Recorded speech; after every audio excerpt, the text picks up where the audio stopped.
Kumusta? Ngayon ay titingnan po natin ang isa na namang kakilakilabot na kaso. Nagsimula ang kwentong ito sa lungsod ng Lucknow, ang kabisera ng estado ng India ng Uttar Pradesh.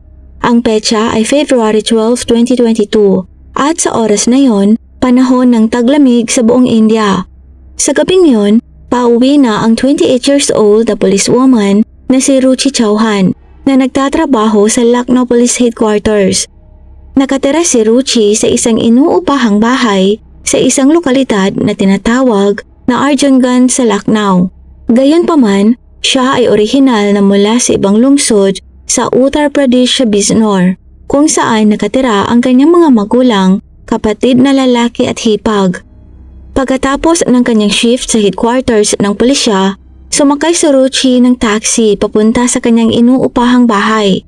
Nang bandang alas 9 ng gabi, nakatanggap siya ng tawag mula sa kanyang hipag. Ngunit sumagot si Ruchi, nakakatapos niya lang sa kanyang duty at sakay na siya ng taxi pa uwi.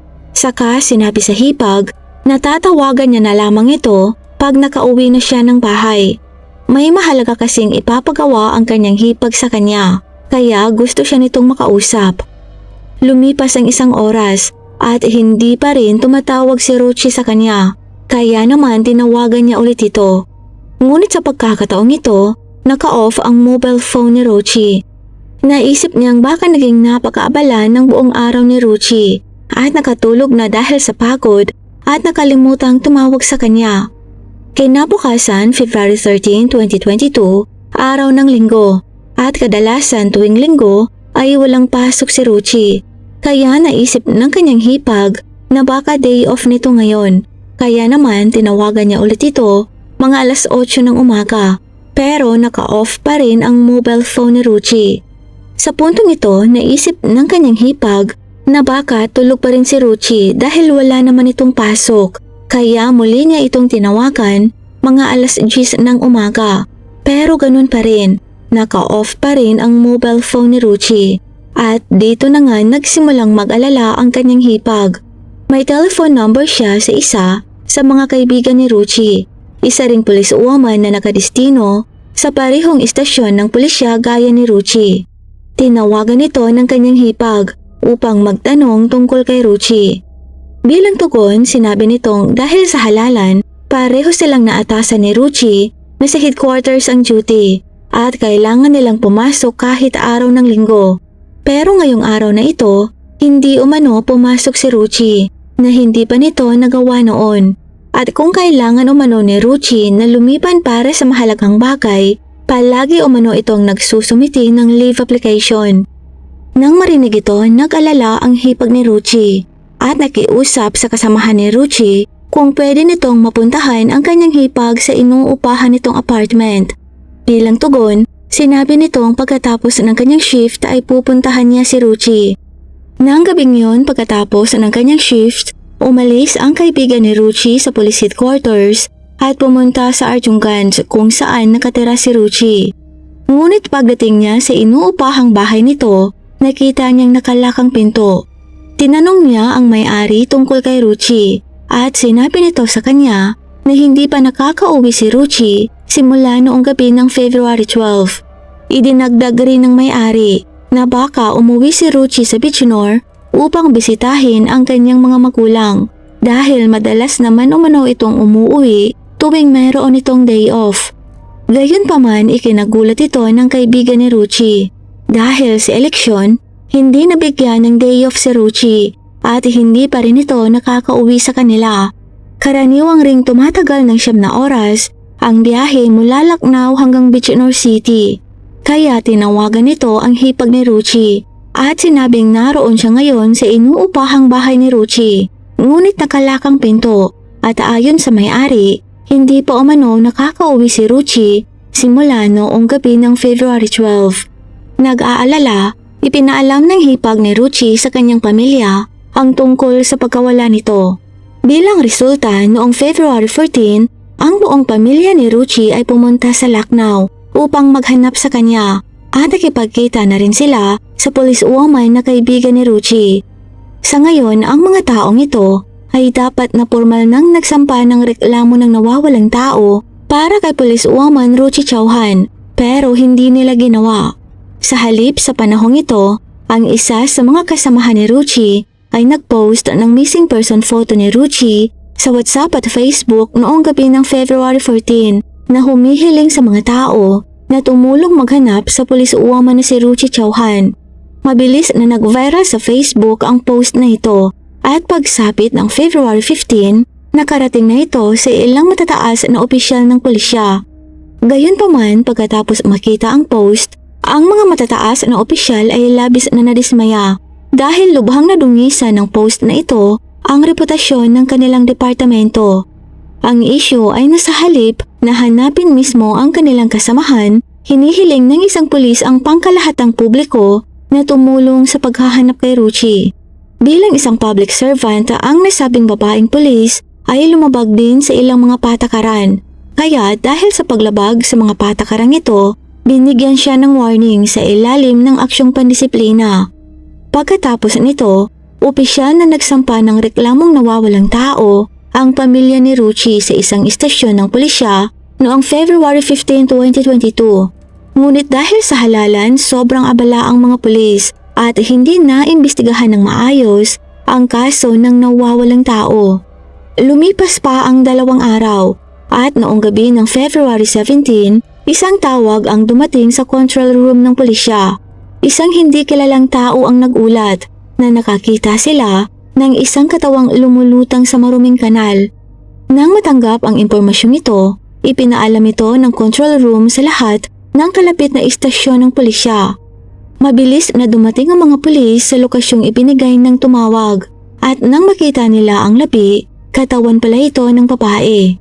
Agad nila itong kinuha at ipinadala sa malapit na ospital para sa post-mortem examination. Sa isang banda, nawawala ang babaeng pulis na si Ruchi Chauhan at sa kabilang banda, may natagpuan ang mga pulis na katawan ng isang babae. Gayunpaman, ang nakakagulat ay isinagawa ng pulisya ang post-mortem ng katawan ng babae at inilagay ito sa morgue. Ngunit dahil sa pagiging abala sa halalan, walang pulis ang nakaisip na ang naturang katawan ay maaaring si Ruchi Chauhan. Pagkatapos noong February 19, ang pamilya ni Ruchi ay muling nagtungo sa isang istasyon ng pulisya. Doon nakaharap nila ang head ng police department na taga Binjordin at nakilala ang pamilya ni Ruchi. Ipinaalam dito ng pamilya ni Ruchi ang tungkol sa kanyang pagkawala. Nang marinig ito, naalala ng head of police na noong February 17, may natagpuan silang wala ng buhay na katawan ng isang babae. 2 araw na itong nasa morgue at wala pang nakiklaim. Bukod pa rito, pinayuhan niya rin ang mga magulang ni Ruchi na pumunta sa morgue at subukang kilalanin ang katawan. Nang marinig ito, nalungkot ang pamilya ni Ruchi dahil hinahanap pa rin nila ang nawawalang anak. Gayunpaman, sa pagsunod sa mungkahi ng head of police, nag-ipon sila ng lakas ng loob na pumunta sa morgue. Nang makita nila ang katawan, agad nila itong nakilala na ito nga ay ang kanilang anak na si Ruchi. Nilamon ng kalungkutan ang buong pamilya. Kinumpirma naman ng post-mortem report na sinakal si Ruchi hanggang sa malagutan ng hininga. Samantala, ang balita ng pagtapos kay Ruchi Chauhan kahit papaano ay nag-leak sa media. Habang kumakalat ang balita sa mga kabahayan sa buong lugar, kinailangan ng pulisya na harapin ang galit ng publiko. Nagsimulang magtanong ang mga tao. Sinasabing kung ang mga pulis ay hindi man lang maprotektahan ang kanilang mga sarili, paano nila masisiguro ang kaligtasan ng pangkalahatang publiko? Dahil dito, sineryoso ng pulisya ang kaso. Una, sinuri ang mga talaan ng tawag ng cellphone na natagpuan sa katawan ni Ruchi. Sa maraming numero ng history sa tawag nito, isa ang namumukod-tangi. Ang numerong medyo matagal nang kinakausap ni Ruchi kasama ang huling tawag nito. Ang pulis ay nagtakda upang kilalanin ang may-ari ng nasabing numero.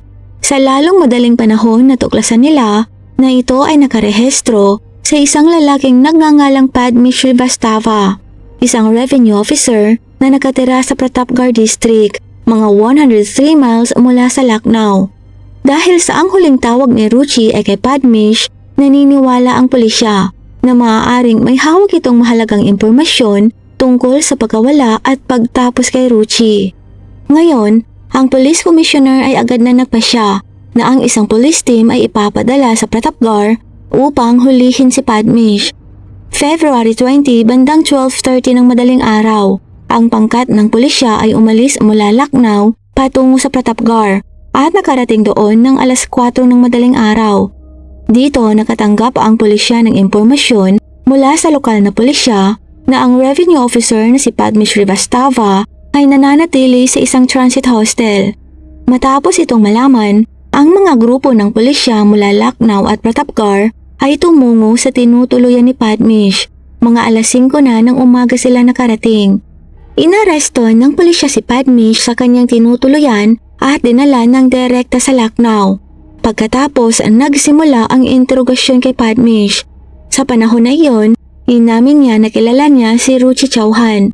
Gayunpaman sa panahon ng interogasyon, sa tuwing magtatanong ang pulisya tungkol sa mahaba niyang pakikipag-usap kay Ruchi sa telepono, iginigiit ni Padmish na nakikipag-usap lamang siya kay Ruchi para sa mga kadahilanang may kinalaman sa trabaho. Ngunit sa oras na ito, ang surveillance team ng pulisya ay nakakalap na ng mga detalye ng lahat ng mga tawag sa pagitan ni Ruchi at Padmish, kasama ang lokasyon, tagal at timing. Nang hindi nagbibigay ng kasiyasiyang sagot si Padmish, iniharap sa kanya ng pulisya ang lahat ng mga detalyeng ito. Nang makita ito, nasira ang kumpiyansa ni Padmish at napagtanto na nahuli na ng mga pulis ang kanyang mga pakana. Kaya naman inamin niya na siya ang tumapos kay Ruchi. Pagkatapos, isang kwento ang lumitaw na yumanig sa pamilya ni Ruchi Chauhan. Nagsimula talaga ang kwentong ito noong 2019 nang makilala ni Ruchi ang isa pang pulis na nagngangalang ni Raj Gupta habang naka-duty. Dahil magkatrabaho sila at araw-araw na nagkikita, mabilis silang naging magkaibigan.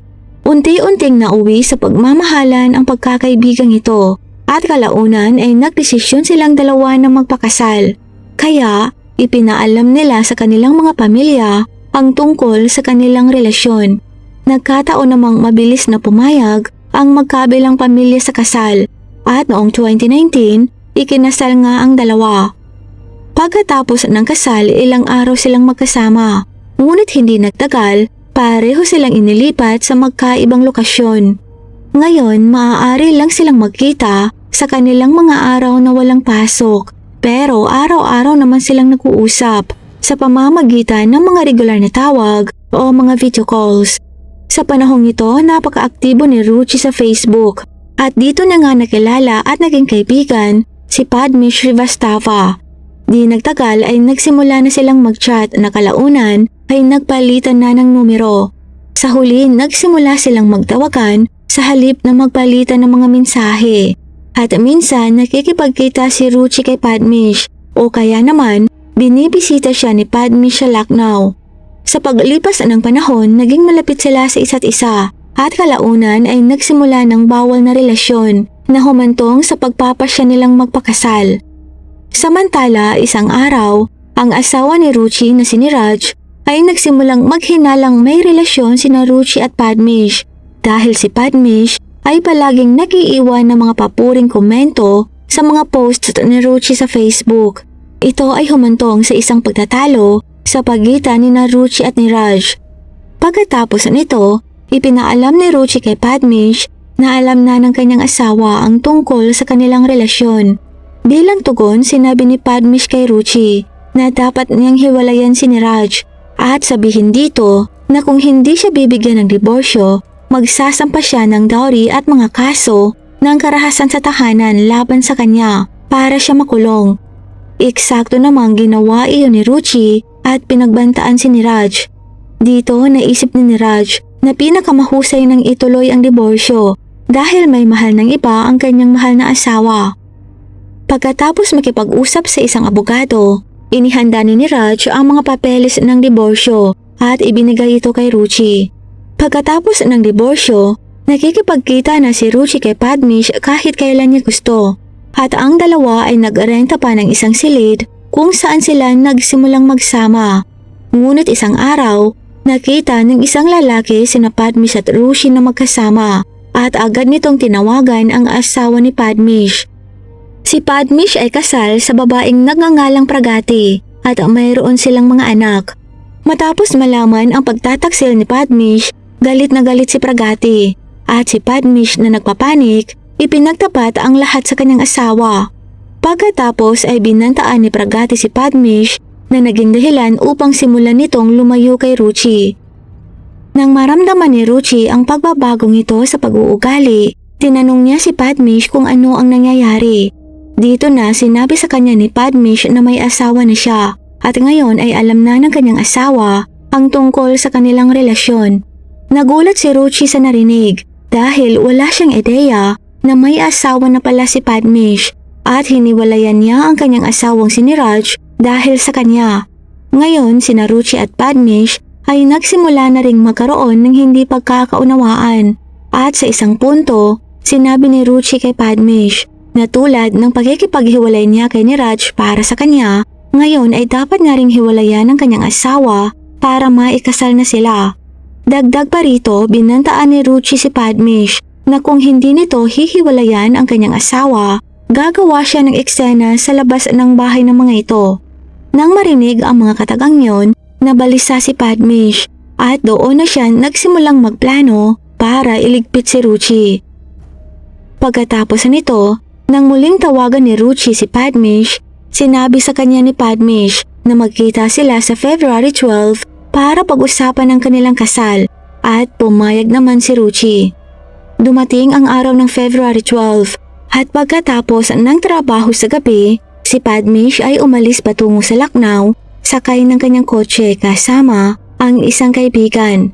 Noong panahong iyon kasama niya ang kaibigan niyang si Namwar Singh at nakarating silang dalawa sa Lucknow mga alas 9 ng gabi. Saka ay tinawagan ni Padmish si Ruchi at hiniling na makipagkita sa kanya sa isang liblib na lugar malapit sa isang ospital. Nang dumating si Ruchi, pinaupo siya ni Padmish sa kanyang sasakyan habang si Namwar Singh naman ay umalis para bumili ng maiinom. Sinabi ni Padmish kay Ruchi na magpapakasal talaga sila pero aabutin pa siya ng ilang buwan para makakuha ng diborsyo sa kanyang asawa. Sa kabila ng narinig, nagalit pa rin si Ruchi kay Padmish. Iginigiit na hiwalayan na nito ang kanyang asawa sa lalong madaling panahon. Sa puntong ito, bumalik si Namwar Singh na may dalang inumin para sa kanilang dalawa. At pagkainom pa lang ni Ruchi, ay agad na siyang nawalan ng malay.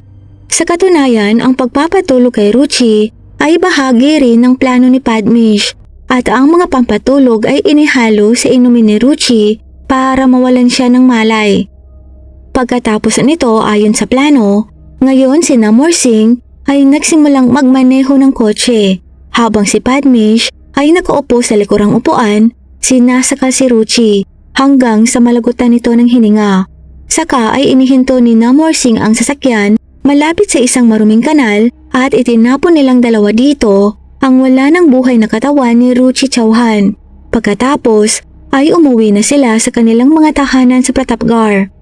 Nang marinig ang buong kwentong ito, lubos na nabigla ang mga magulang ni Ruchi dahil wala silang ideya na diniborsyo ni Ruchi ang kanyang asawang si Niraj para lang sa halimaw na si Padmish. Gayunpaman, sa panahon ng interogasyon kay Padmish, natuklasan din ng pulisya na nang umalis siya sa kanyang tahanan upang pumunta sa Lucknow noong gabi ng February 12, tinanong siya ng kanyang asawang si Pragati kung saan siya pupunta.